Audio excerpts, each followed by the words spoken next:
पिछले सत्र की व्यस्तताओं में कुछ पारिवारिक व्यस्तताओं के कारण काफी दिनों बाद आजमगढ़ आ पाना हुआ। जब चूंकि बजट पेश हो चुका है तो मैं वहीं से शुरू करूंगा। भारतीय जनता पार्टी का ये 11वां बजट पेश हुआ और 11वें बजट पेश होने के बाद देश के जनमानस को जितनी उम्मीदें, सपने दिखाए, जितने भाषण दिए, जितने वादे किए, पूरी तरह से पिछले बजटों की तरह ही इस बजट में भी जनता पूरी तरह निराश है। लोगों को उम्मीद लगी थी कि शायद किसानों के कहीं कर्ज माफ हो, नौजवान उम्मीद कर रहे थे कि शायद रोजगार के कोई नए अवसर दिखेंगे बजट में। बीजेपी के लोग आंकड़ों के लिहाज से प्रचार तो बहुत बड़े बड़े बजट का कर रहे हैं कि 50 लाख करोड़ से भी ज्यादा का बजट है, लेकिन मैं समझता हूं देश के 140 करोड़ लोगों में शायद 50 लाख लोग भी इस बजट से संतुष्ट नहीं है। किसान अलग परेशान हैं, उनकी अपनी समस्याएं लगातार चल रही हैं। गन्ने का भुगतान तो दूर छोड़िए, अभी गन्ने के मूल्य का भी निर्धारण नहीं हुआ। यूरिया, खाद, बिजली कहीं मिल नहीं रही, ब्लैक मार्केटिंग चल रही है। नौजवान परेशान है रोजगार के लिए, शिक्षा के लिए। लगातार शिक्षा का बजट घटा के सरकारी शिक्षण संस्थाओं से प्राइवेट शिक्षण संस्थाओं में जाने के लिए मजबूर किया जा रहा है। मजदूरों को कोई राहत नहीं, सरकारी नौकरी वालों को कोई राहत नहीं, बुनकर भाइयों के लिए कोई योजना नहीं। मैं समझता हूं समाज का हर वर्ग बीजेपी के इस बजट से निराश है, उदास है। और अगर उत्तर प्रदेश की बात करें तो उत्तर प्रदेश सरकार के पास इस समय कोई भी काम नहीं बचा है, कोई काम नहीं कर रहे हैं। उत्तर प्रदेश का जनमानस त्राहि त्राहि कर रहा है। महाकुंभ के नाम पर प्रचार प्रसार बहुत किया सरकार ने, लेकिन जिस तरह की त्रासदी सामने आई, मैं समझता हूं मौनी अमावस्या के दिन वो अब तक के शायद जितने भी कुंभ हुए कभी ऐसी बात नहीं हुई जहां बीजेपी के लोगों ने बहुत प्रचार किया कि डिजिटल कुंभ हो रहा है, एआई के माध्यम से सारे चेहरों को रीड कर लेंगे।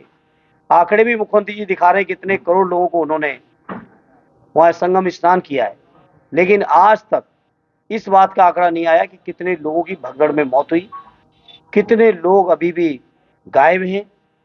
जो गायब है वो किस अवस्था में, उसके बारे में आज तक मुख्यमंत्री और पूरी सरकार की तरफ से कोई भी बयान नहीं आया। तो बीजेपी ने, चाहे दिल्ली की सरकार हो चाहे यूपी की सरकार हो, पूरी तरह से निराश किया है। और हम आप सब जब आजमगढ़ में बैठे हैं तो मैं समझता हूं आजमगढ़ के लोगों के साथ तो बीजेपी के लोगों का विशेष तौर पे उपेक्षा लगातार कर रहे हैं। आज हम जब आजमगढ़ में बैठे तो बात करें तो यहाँ के किसान परेशान हैं। कहीं नहरों में सिंचाई के लिए पानी उपलब्ध नहीं है, कहीं सरकारी संस्थाओं में खाद नहीं मिल रही है, कहीं गन्ने की पर्चियां नहीं मिल रही हैं, और पर्चियां दी जा रही तो ये कह दिया जा रहा है कि 3 दिन के अंदर गन्ना तैयार करके मिल में पहुंचाओ। स्वाभाविक है, व्यवहारिक तौर पर किसी भी किसान के लिए पर्ची मिलने के 3 दिन के अंदर गन्ना तैयार करके मिल में पहुंचा पाना व्यवहारिक तौर पर संभव नहीं है। और जब वो गन्ना लेके पहुंच रहे हैं तो उनकी पर्चियां इनवैलिड कर दी जा रही है, एक्सपायर कर दी जा रही है। तो किसान पूरी तरह परेशान है, चाहे गन्ने के भुगतान को लेकर, गन्ने की खरीद को लेकर, खाद को लेकर, सिंचाई के पानी को लेकर। बिजली की व्यवस्था आप सबको पता ही है, बिजली से सिंचाई के लिए किसानों को बिजली समय से उपलब्ध नहीं, कहीं थोड़ी बहुत उपलब्ध भी है तो इतने फर्जी बिल बन के आ रहे हैं, जो 2-4 हजार के बिल आने चाहिए वो लाखों में आ रहे हैं। और ये केवल किसान ही नहीं, इससे तो मैं सोचता हूँ बिजली के सारे उपभोक्ता, आप सब लोग भी परेशान होंगे। जिस तरह के बिजली के नए मीटर आ रहे हैं बिल बढ़ाने वाले, और फिर अधिकारी कर्मचारियों के साथ लेन देन करके बिल कम हो जा रहे हैं। ये सब चीजें आपके सामने हैं। नहरों की पानी का मैंने जिक्र किया, सिंचाई में पूरे जिले में कहीं भी किसी भी नहर में कोई पानी उपलब्ध नहीं हो रहा है। थाना तहसील लूट का अड्डा बन चुके हैं, भ्रष्टाचार का केंद्र बन चुके हैं। कोई भी प्रशासन के लोगों की, अपने कर्मचारियों के ऊपर कोई ऐसा कंट्रोल नहीं है कि जनता को निष्पक्षता के साथ, ईमानदारी के साथ प्रशासनिक व्यवस्था मिल सके। बिजली विभाग लगातार धरने बैठा है 1 महीने से निजीकरण को लेकर, क्या कहना? मैं समझता हूं बिजली विभाग को निजीकरण किसी कीमत पे नहीं जाना चाहिए। और ये बीजेपी के लोग जब विपक्ष में थे तो निजीकरण के खिलाफ सबसे ज्यादा आंदोलन कर रहे थे, और आज केंद्र की बड़ी से बड़ी संस्थाओं से लेकर छोटी से छोटी नीचे की यूनिट्स तक को बीजेपी के लोग निजी हाथों में बेच रहे हैं, मनमाने तरीके से बेच रहे हैं, अपने कुछ पसंदीदा लोगों को बेच रहे हैं, और पूरे देश और प्रदेश की व्यवस्था उनके हाथ में देना चाहते हैं। समाजवादी लोग इस तरह के निजीकरण के खिलाफ हैं। देश की जो खोखली हो रखी है, लगातार देश के ऊपर कर्ज बढ़ता चला जा रहा है। आप सोचिए कि 1,95,96,000 करोड़ तक कर्ज हो चुका है देश के ऊपर, जबकि इनकी सरकार बनी थी तब केवल 55 लाख करोड़ था, 55 लाख करोड़ था, और आज 1,95,96,000 तक हो चुका है कर्ज इनके ऊपर, पूरे देश के ऊपर। कर्ज की हालत ये है, डॉलर के मुकाबले में रुपए की वैल्यू जब उस समय बढ़ रही थी यूपी के समय पर, तो बीजेपी के लोग तरह तरह की बातें कर रहे थे, उस समय के माननीय प्रधानमंत्री जी का भी अपमान कर रहे थे। आज सोचो हमारा देश का रुपए कहां पे खड़ा है डॉलर के मुकाबले पर, अब तक की सबसे बुरी स्थिति में खड़ा है। उस समय भाजपा के लोग, स्वयं प्रधानमंत्री जी कहते थे कि केवल रुपए की वैल्यू नहीं गिर रही बल्कि देश की साख गिर रही है। तो आज माननीय प्रधानमंत्री और बीजेपी के लोग बताएं कि देश की साख कहां पर खड़ी है। मैं समझता हूं बीजेपी की सरकार में, चाहे लखनऊ में हो या दिल्ली में, दोनों सरकारों ने मिलकर देश की साख को भी गिराया है, देश की अर्थव्यवस्था को गिराया है, देश को तमाम तरह की परेशानियों में झोंका है, चुनौतियों में झांका है, कोई भी समस्या का समाधान नहीं किया इन्होंने। शासन जी, एक सवाल है, दिल्ली में जिस तरीके से हादसा हुआ है रेलवे स्टेशन पे, ये अपने आप में बहुत सवाल खड़े करता है, क्या रिएक्शन है इस पे आपका? बहुत दुर्भाग्यपूर्ण है, और मैं समझता हूं कठोरतम कार्रवाई होनी चाहिए। जो लोग भी दोषी हैं इस तरह के नहीं होने चाहिए, इसी तरह के हादसे को कोई भी स्थान नहीं होना चाहिए। लोगों की जान की कीमत को समझना चाहिए। हालांकि बीजेपी के लोग इतने संवेदनहीन हैं कि इनकी नजरों में लोगों की जान की कोई कीमत नहीं है। कुंभ के नाम पर जहां इतने लोगों की जान गई हो, वहां पे आप सोचिए, बड़े बड़े संतों ने कहा कि इस तरह के हादसे के बाद फूल बरसाने से लेके वहां तमाम चीजें नहीं होनी चाहिए थी, वो भी की। तो ये बीजेपी के लोग संवेदनहीन लोग हैं।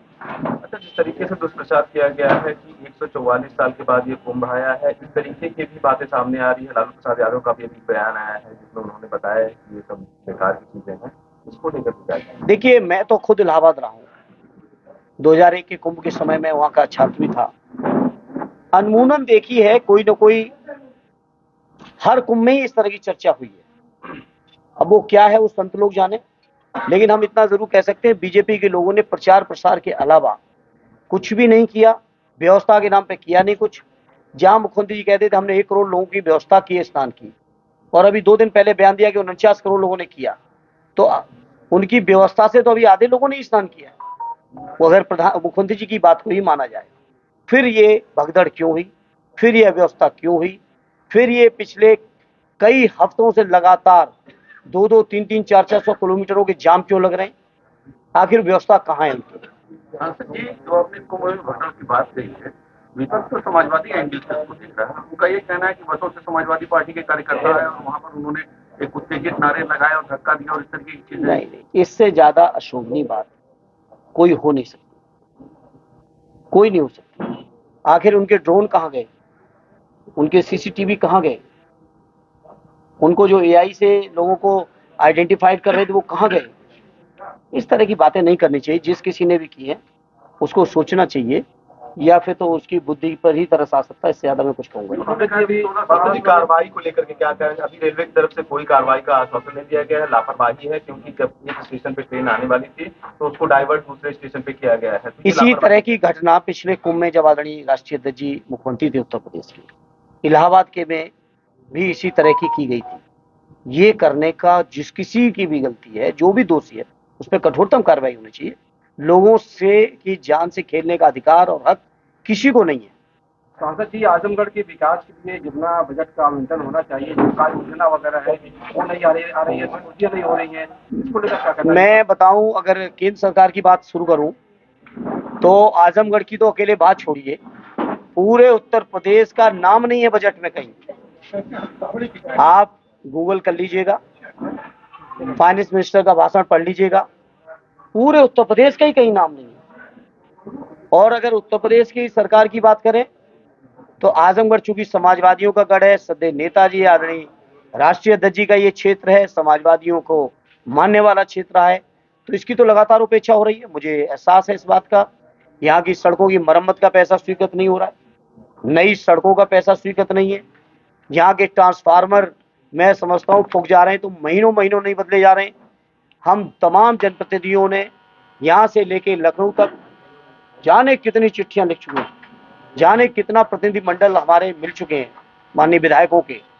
दिल्ली के अंदर संसद से लेके मुलाकातों तक जो करना चाहिए एक जनप्रतिनिधि के तौर पर, मैंने आदरणीय दरोगा जी ने और हमारे आसपास के सांसदों ने, चाहे वो घोसी के हों, अम्बेडकर नगर के हों, जौनपुर के हों, मछली शहर के हों, हम कई सांसदों ने मिलकर लगातार प्रयास किया है, लेकिन अभी भी कोई भी योजना उन्होंने नहीं सैंक्शन की है। एक सवाल ये था कि जो विधायक निधि है इसका खर्च नहीं हो पा रहा आजमगढ़। नहीं, वो लापरवाही कर रहे होंगे अधिकारी, ऐसा नहीं है। हम लोगों के पास तो इतना पैसा है, वो सॉरी इतना प्रस्ताव है, अगर अधिकारी दे पाए तो हम लोग एक दिन भी नहीं लगाएंगे प्रस्ताव देने में, इतने प्रस्ताव हैं। सांसद जी, रेलवे को लेकर के आपने कुछ पहल की है? मैं देखिए आज आजमगढ़ के मीडिया के प्रतिनिधि साथियों में आपके बीच कहूंगा, यद्यपि भारतीय जनता पार्टी की सरकार है, हम बहुत उम्मीद नहीं लगाएंगे, लेकिन आजमगढ़ के लोगों ने जिस भरोसे के साथ समाजवादियों का साथ दिया है, मैं आजमगढ़ वासियों को भरोसा दिलाता हूं।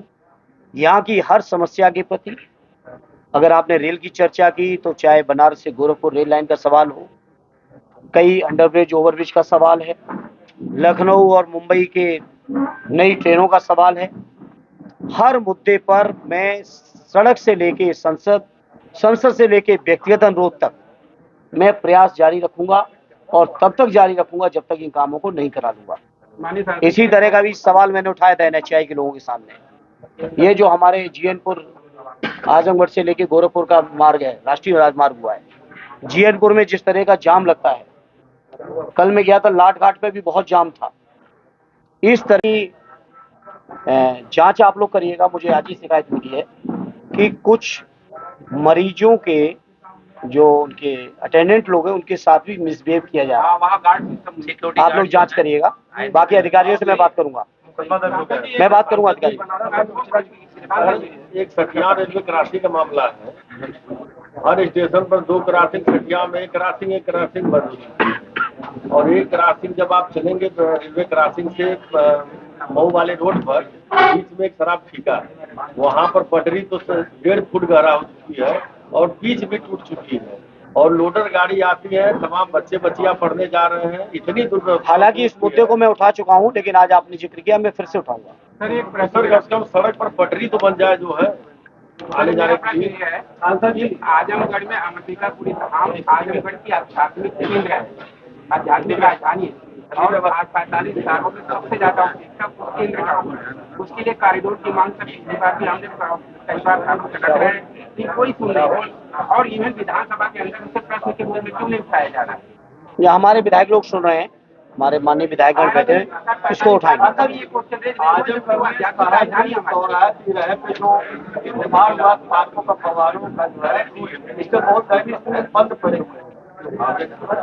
ये मुझे याद है,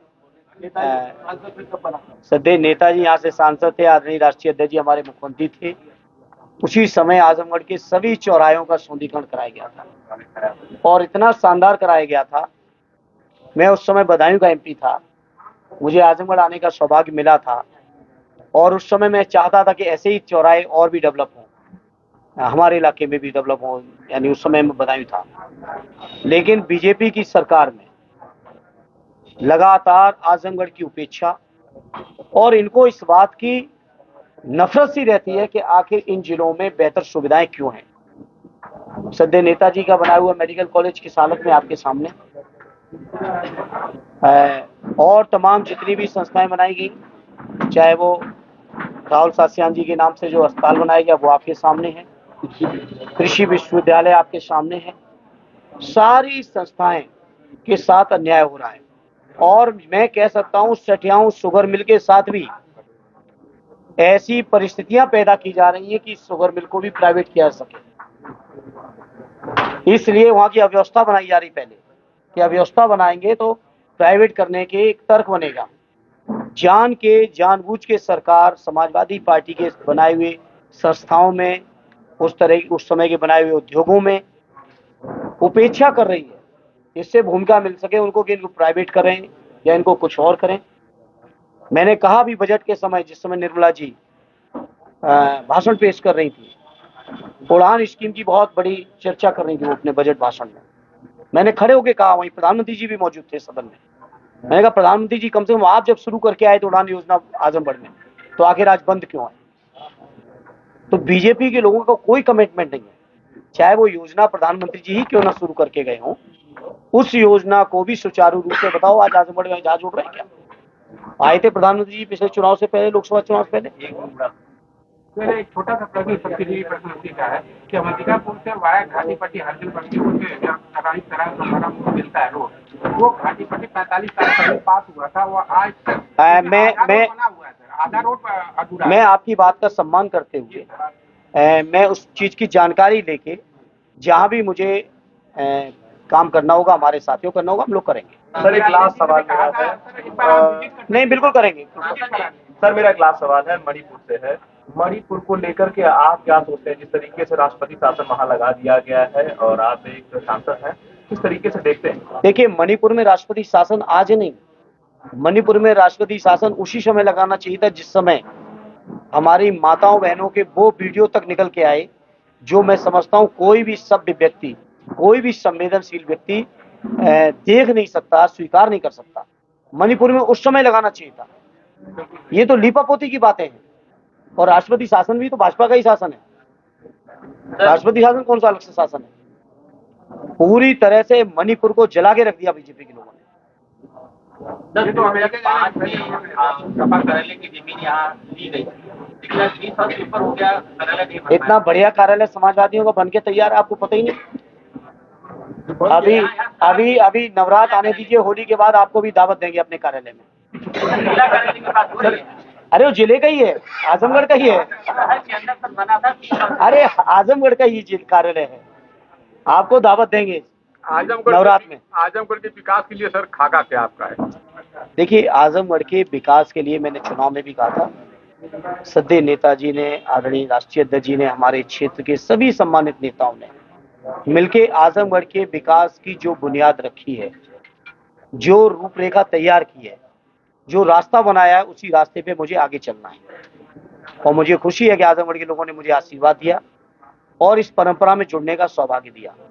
और मैं आज आपको विश्वास दिलाता हूं, जिस भी लायक रहेंगे, विपक्ष में रहेंगे तो विपक्ष के तौर पर, सरकार में आएंगे तो सरकार के हिसाब से आजमगढ़ के लोगों की तरक्की खुशहाली के लिए दिन रात तत्पर रहेंगे। ये मेरा वादा था, चुनाव में भी वादा था, चुनाव के बाद भी आप सब लोग 6-7 महीने से देख रहे हैं, और जब तक देखना चाहेंगे तब तक आपको देखने में एक ही बात महसूस होगी कि हम लोग आजमगढ़ के विकास के लिए तत्पर हैं। सर एक लास्ट सवाल मैं पूछ लूं, आप लोग रेडियो का वीडियो आप लोगों का सब लोगों ने देखा है, उसके बाद प्राइम मिनिस्टर मोदी ने यूएसए में प्रेस कॉन्फ्रेंस भी की है, वहां की भी तस्वीरें आपने देखी, तो वो दोनों तस्वीरों को देख करके क्या आप? देखिए, तस्वीरें प्रधानमंत्री जी की दूसरे देशों में अच्छी आए, ये हम सब देशवासी चाहते हैं, कोई नहीं चाहेगा कि उसमें कोई, लेकिन सवाल ये कि वहां जाके प्रधानमंत्री जी को इस बातों को मजबूती से उठाना चाहिए, मजबूती से उठाना चाहिए। देश के नागरिकों का अपमान देश का अपमान है, और जिस तरीके से अमृतसर के अंदर भारतीय नागरिकों को भेजा गया, वो भी सेना के विमान से, हमारे देश से बहुत छोटे छोटे देशों के भी नागरिक थे वहां, लेकिन उन देशों ने आत्मबल दिखाया और अपना जहाज